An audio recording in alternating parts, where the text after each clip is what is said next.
all started one rainy October day. I went to the mailbox, like I would on any other day, and I had this very odd piece of mail waiting for me. Dearest Corinne, it was too late to vote on the polls, but it'd be great if you would make a pirate costume for girls. The ones in the stores are way too expensive, and it'd be really cool to have a costume that no one else has. Sincerely, it's SX Annie. With not a moment to lose, I made a mad dash to the Goodwill. Arr, and this is me tale.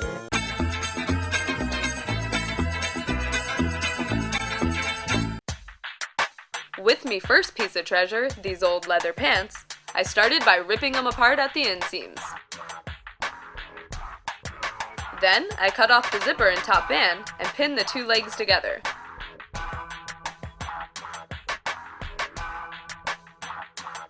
Next, I drew a circle that was the same circumference as my head. From the middle point of the circle, I measured out a foot and drew another circle around the first one.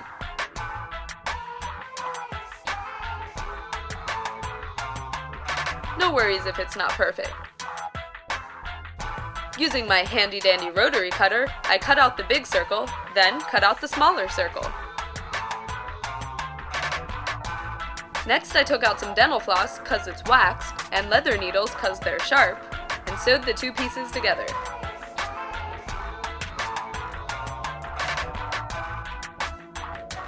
Then I took my donut shape, placed it around a bowl, and set it aside.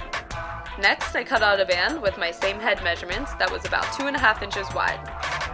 I sewed it together to make a ring and attached the smaller circle I cut out before to the top of the band to form the headpiece.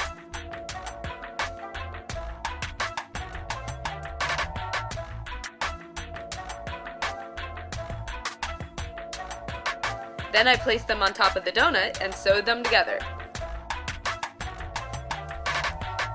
Next, I cut down the donut shape a little and took time to shape it. I started with rolling up the back, then pinned up the two sides.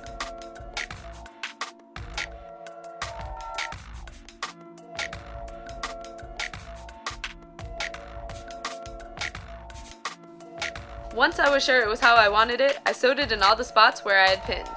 And I have me a pirate hat.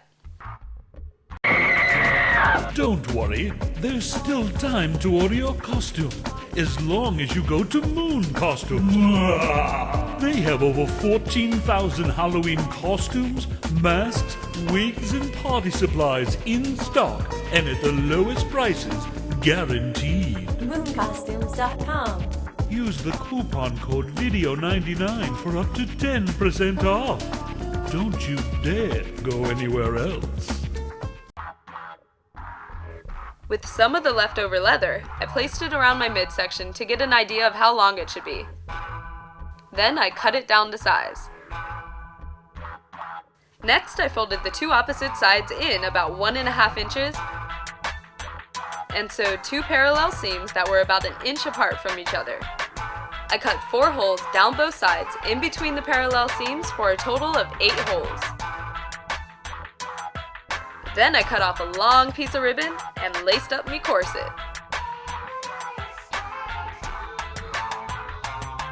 Now with the collared shirt on me body form, I drew a line around the top of the shirt like so. Next I cut along the line so it looked like this and cut the bottom part of the sleeves off. Then I folded the top edge in about 2 inches and pinned to create a casing. I sewed along the pin line and cut 2 holes in the middle of the casing on both shoulders. Next, I took a long piece of ribbon, attached it to a safety pin, and threaded it in 1 hole in one shoulder through to a hole in the opposite shoulder. Then I repeated with another ribbon in the back 2 holes. I put it on the body form and tied the 2 sides of the ribbon into pretty bows. Then sewed up the sleeves all bunchy-like. For your completed pirate look, you want some knee-high boots, a pair of fishnet tights, an old slip, some random piratey jewelry, and a bandana. Don't forget your weapon! Arr, ye bloated scallywag, walk the plank!